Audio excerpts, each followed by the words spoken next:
en cet instant, je pris la résolution de te suivre chaque samedi soir.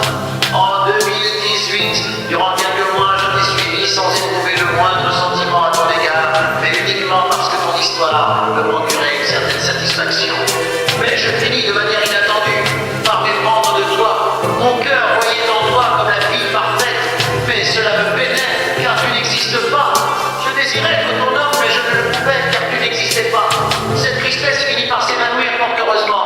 Cependant, alors que je ne te suivais que depuis quelques mois, tu t'en allas en me promettant de revenir, affirmant que ton départ ne relevait d'aucun choix véritable.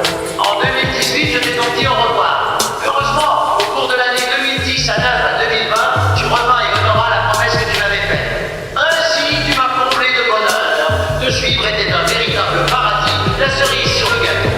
J'étais ahuri de constater que ton cœur n'avait jamais nourri la moindre haine, comme s'il avait été lavé par mon zamzam. J'étais ahuri de voir que tu avais permis à Caillou Plat d'épouser la femme de sa vie, alors que cela semblait littéralement impossible. J'étais ahuri de voir une telle sagesse en toi, malgré ton jeune âge.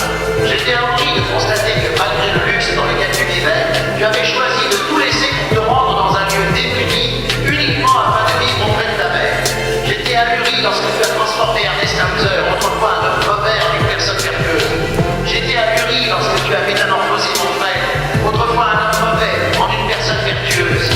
J'étais ahuri lorsque tu as guéri Ernest Hauser, alors que tous croyaient qu'il était mort. Physiquement, tu sembles si jeune, mais ton mental trahit une maturité digne de 50 ans. Et parmi toutes les paroles que tu as prononcées, celles qui m'ont le plus ému et qui n'ont fait que renforcer mon étonnement à ton égard furent « C'est faux !» parce que moi, je t'aime. Et en 2010 à